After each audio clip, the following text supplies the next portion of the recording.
Hello everyone, welcome back to our channel. This video is about CA Final, Self-Paced Module Module, Set B, Costing, Chapter number 7, Strategic Profit Management. This will be a theory session. We will be covering all the theory parts in this chapter and also all the theory questions in this chapter. We have already uploaded a practical video covering all the practical sums and then the related concepts in that video. I will leave the link for that video in the description and in the pinned comment. Now we will be seeing about the theory concepts in this chapter. And one reminder before starting, if you found this video useful, please subscribe to the channel and share this video to your friends. It will be helpful for them also. And like this video, and also you have to enable the bell notification near the subscribe button so that you will get the notifications for all the further videos which we will be uploading.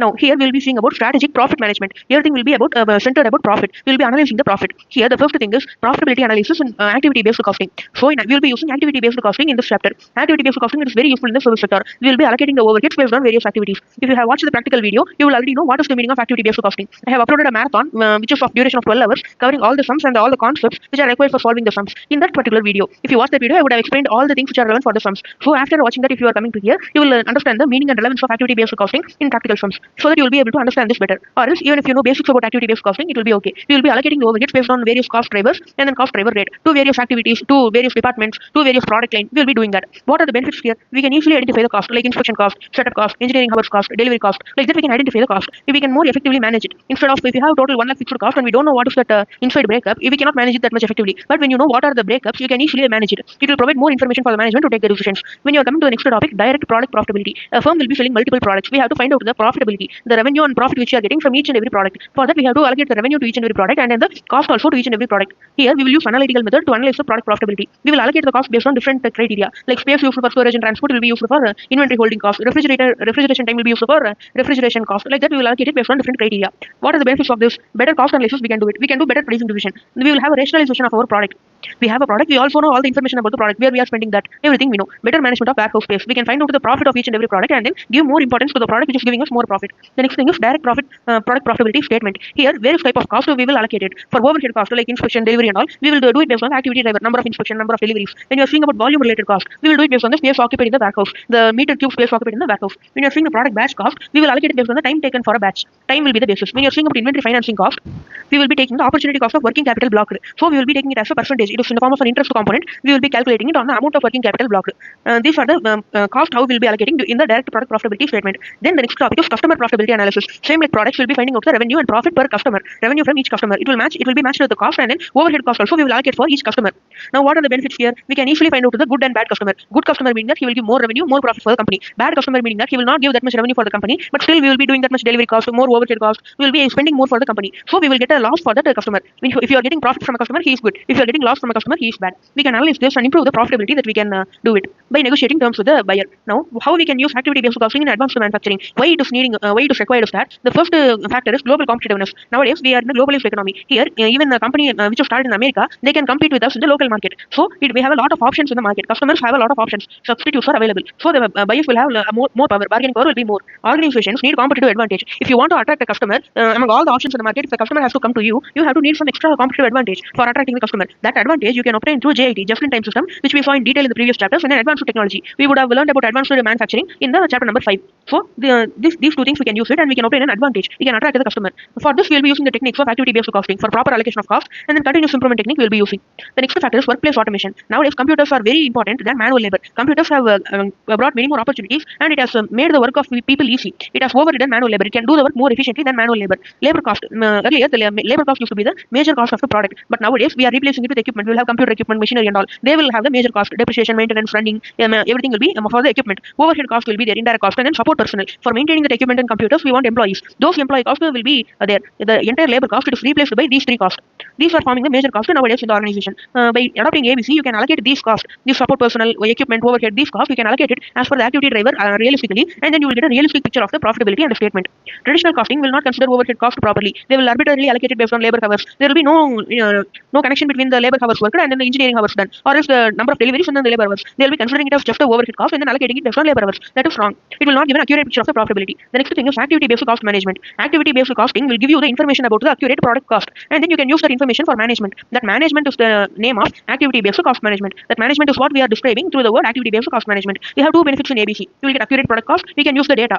Now, what is the aim of activity-based cost management? We have to focus on efficient and effective management of activities. We have to manage them efficiently, meaning that we have to eliminate the extra activities. We have to keep the cost to a minimum level. We have to provide value to the customer. Everything will be coming under efficient and effective management function. What we will be doing actually, we will do analysis using the cost information generated through ABC. What will be the result we will be getting? We will get a improved value which we will be giving to the customer. We can continuously improve it. We can reduce our back end cost, and then we can provide more value to the customer. The next thing is defining and implementing activity based cost management. How to actually implement it into our business? In that, mainly we will be doing 3 analysis. Here we saw that the main function is doing analysis. 3 types of analysis we will be doing. First one is cost driver analysis. What are the cost driver? For example, when you are having 1 lakh fixed cost, it will be a combination of various costs. Like setup cost will be there. Setup time for the machinery, for that you will be incurring some cost. Delivery cost will be there. We will be doing delivery to the customer, and then this cost will be there. Inspection cost, inspection of finished goods before delivery, and the inspection of raw materials which is delivered to the warehouse. Everything will be inspecting. That cost will be there, and then other costs also will be there, which will be overheads. It cannot be traced directly to the product. So those kind of costs we have to identify the drivers. You have to analyze this 1 lakh cost and find out why we are incurring that. How much you are incurring for setup? How much you are incurring for delivery? How much you are incurring for inspection? It will be influenced by number of setups, number of deliveries, number of inspection. If you optimize the number of setup, delivery, and inspection, it will automatically reduce the total cost of setup, delivery, and inspection.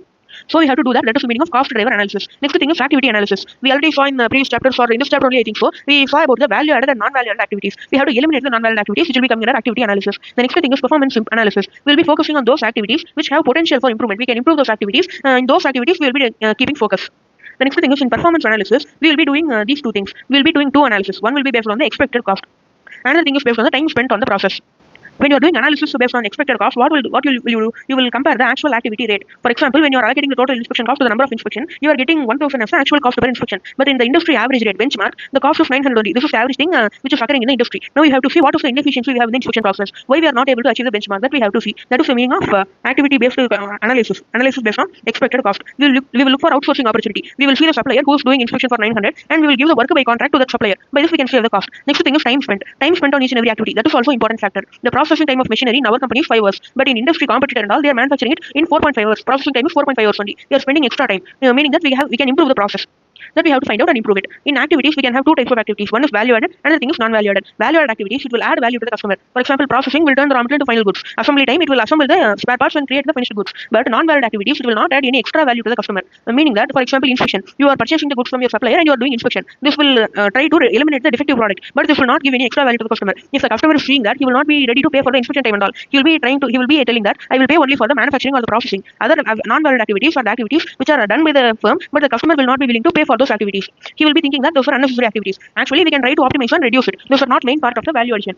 So that is the meaning of these 2 activities. In the practical sums video also we have made a clear distinction and covered the concept from the study material. Here I am going a little fast because we have already seen it in a various number of chapters, different times. So this we have discussed in detail in the concept of manufacturing cycle efficiency concept in the practical sums video. Now the next thing is business application of ABM. How you can practically apply it in the business. First thing is cost reduction. You can use activity based cost management and try to reduce the cost. We will permanently reduce the cost by eliminating the non-value added activities. We will be doing this continuously so that we will improve the process over a period of time continuously. This will be a continuous improvement. The next thing is activity based budgeting. We will prepare the budget also based on activity based costing. Budget means you would have studied in CA Inter. Budget and budgetary control concept. Production budget, sales budget, raw material purchase budget, labor budget. Here we will be using the activity based costing method when you are allocating the overheads. Main difference when you see the traditional budget and ABC budget, it will be the overhead cost allocation. The overhead cost will be allocated on the basis of direct labor hour in the normal budget. But when you are seeing ABC budget, they will allocate the cost as per the activity driver. For example, here ABC budget, we will allocate the inspection cost, total inspection cost. We will see the number of inspection. We will find out the cost driver rate.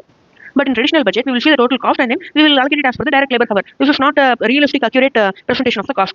So the next thing is flexible ABC budgeting. This in flexible ABC budgeting, you will see the impact of change in cost due to change in output. We will be planning for a certain output level, for example, 10,000 units, but the actual output produced is 8,000 units only. Now we can see what is the change in cost due to the change in output. The variance will be budget versus actual. We will be seeing flexible budget also you would have prepared in CA Inter costing.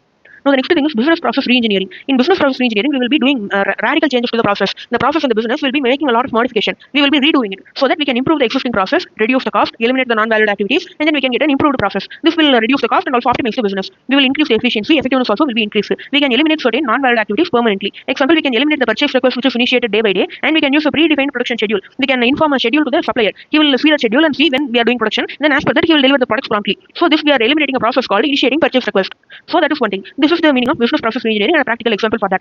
The next thing is benchmarking. Benchmarking meaning that we are comparing with something which is of a standard. We have to compare the activity driver usage. For example, number of inspection we have to compare. Activity cost driver rate. Cost per inspection we have to compare. This we have to compare between segments. In our company itself, we will have different segment, different department. We have to compare between these 2 departments. We have to try to make the optimal usage of the activity. For performance measurement, this will be the actual format here you can see. For raw material, what will be the performance? We will be seeing the quality of the raw materials purchased. Here we should maintain that zero defect should be there. Whatever the raw material we are purchasing should be of high quality. That is the performance which we can measure in the activity of raw material. materials. When you are coming to finished goods, the quality of output is the main thing. You can see the percentage yield. Percentage yield meaning that you can take the good count divided by the total count. How much units you manufacture, good units divided by the total units you manufacture. This will give us how much efficiently we are operating. By this we can measure our performance. We can evaluate our performance. The next thing is customer awareness. We can see the number of orders, number of complaints, total how much orders came to our company, and then how much customer complaint came to our company. We can see how much customers are complaining to us. That we can analyze. This is the meaning of performance measurement in each and every activity. Now, the next thing, they are given some steps to implement activity-based cost management into our actual business. We can integrate the activity-based method into our existing business. First, we have to see what are the important issues and information required. What are the issues that we have to solve? What are the problems, inefficiencies we have to solve? And then the information required for that. Then you have to take the support of top management and then collect that information. Required information, analyze it first. Second thing, collect that information. And then you have to incorporate ABC into financial reporting. You have to create a separate segment for that, and you have to give a team for that. They will be able to do the activity-based costing in your company. The next thing is, if it is not possible for combining the existing system and the ABC system, if it is not possible, you can create a separate ABC accounting system. That will be useful. The next thing is, you have to make the existing information system should support this, meaning that the existing information system, the enterprise resource planning software which you are using, the information data which you are using, the software you are using, everything should be supporting the activity-based costing, recording and all. Only if the software could record it, we can store the data and collect the data. Then there should be an implementation team. They will be the users of ABM information, meaning that they will do the ABC costing, they will collect the ABC costing information, they will do the analysis also. Then we will be implementing the ABM in a high level in the entire organization. That's all the 7 steps they have given for implementing ABM, activity-based cost management. When you are seeing the benefits of ABM, it will focus on cost reduction. We will use an activity-based budget. We can do the improvement for the process. It will provide more information for the management decision making, provide basis, and then key resource management. We can find out what are the main resource, main value-added activities, and then focus on that. Now, what is the difference between ABC, ABM? ABC is the activity-based costing mechanism. It is like financial reporting. We will be generating the data and we will be distributing the overheads logically. Distribution we will do it correctly. We will generate the information. In ABM, it is a broader philosophy. It will be doing analysis using the ABC costing. What is the objective of analysis? By doing analysis, what we are going to achieve? We have to obtain key competitive advantage when compared to our competitor. We have to have some advantage. For that only we are doing the ABC. In a previous topic also, we saw the ABC in advanced manufacturing. The main aim is to acquire the competitive advantage. Now, the next thing is ABC as a decision-making tool. ABC activity-based costing is a complement to total quality management. We have to use both this together. Only then it will give optimum result. It will give advantage for wholesale distributor. Wholesale distributor and all, they will not be able to allocate some overhead cost. It will help them for allocating it. Facility and resource expansion. You can see the resource expansion for expansion decision and all. If you have accurate cost, it will be helpful for you. And then you can see the employee cost also. Whether the employees are required or not. We can see the importance of them. And then accurate cost data for cost plus pricing will be there. We can find out the realistic profitability for each and every product. The next thing is Pareto analysis. This is the last topic here we have. This was developed by the Italian economist Wilfredo Pareto in 1896. This was discussed in detail in the practical sums video, so I'm going a little bit fast here. In this economist, what he found out is that there was an inequality in wealth in Italy, meaning that 80% of the land in that country was owned by 20% of the people. This is a great wealth inequality. So what he said is that we have to focus on this 20% people. We have to see what they are doing what they are doing for grabbing this much land. That we have to see. If you solve this problem of 20% people, we can solve the problem of 80% land. We can redistribute the land. So we have to focus on the significant problems using scarce resources. Resources in an organization are very scarce. We will get only limited resources. We have to use those in an optimum manner. So that we have to focus only on the most important problem. 20% problem we have to focus it on in the first priority. Example, you can take that 20% of results come from 80% efforts. 80% of efforts you are doing. From that only 20% result you are achieving. But you are doing some important efforts you are doing, important customer, important product. From those important line, you will get 80% of the result. For example, when you are having 1 lakh 10,000 profit, you can take that only 2 products are giving the 8,000 rupees profit. Remaining you have another 3 products. Those 3 products combined, they are giving only 2,000 rupees profit. So you have to focus on the main 2 products which are giving 80% of your profit. Vital few are the small important things. Trivial many are the main large number of things which are affected. Pareto analysis and management tool. It will be using the law of diminishing returns. So focus on the most important problems first. Vital few means in the Pareto analysis table, when you are preparing the practical sum, you will be focusing on the top 3 or 4 rows. They will be the high value items. They will be covering the 80% of the population. That you will be focusing first. Now we can see the advantage and disadvantage of Pareto analysis. We can break down bigger problems to smaller problems using this analysis. We can identify which is important, which is not important. We can focus on priority areas first. We can make optimal usage of scarce resources. This we can use it as a control mechanism.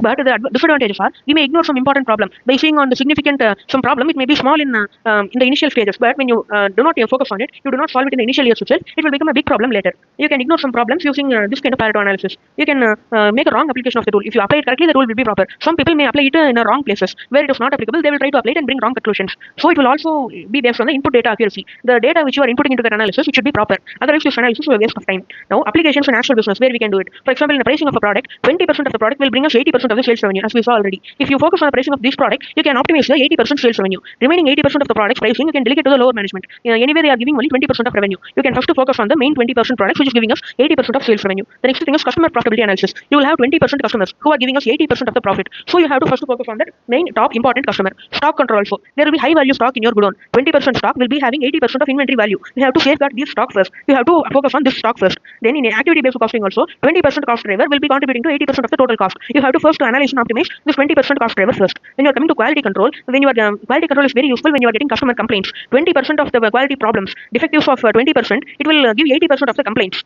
20% of the reasons will cause 80% of the defects. If you rectify this itself, you can rectify most of the 80% of the complaints. Now that's all about the concepts in this chapter.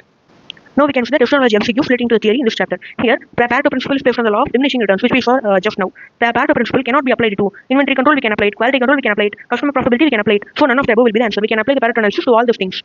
Next thing is Pareto analysis shall be performed continuously, periodically, occasionally, quarterly. It should be performed periodically. When you are selecting periodically itself, it will be quarterly will be included, and then you will be doing this periodically. Only then you will understand that how much we are improving that and all. So you will keep a check on the activities. So the next thing is which one need to be responded first. We have to focus on the vital few first. You have to focus on the 20% of the factors which are causing 80% of the problems. That should be first addressed. Now here this one thing you can remember it. Pareto analysis shall be performed periodically. So this is one extra point you are having. This we can see in the question only. So that's all about the questions. We have completed all the questions in this chapter, all the theory concept in this chapter. Everything is completed. You can also refer to the practical video which is given in the description and the pinned comment. And if you found this video useful, please subscribe to this channel, share this video to your friends. It will be useful for them also. Thank you for watching.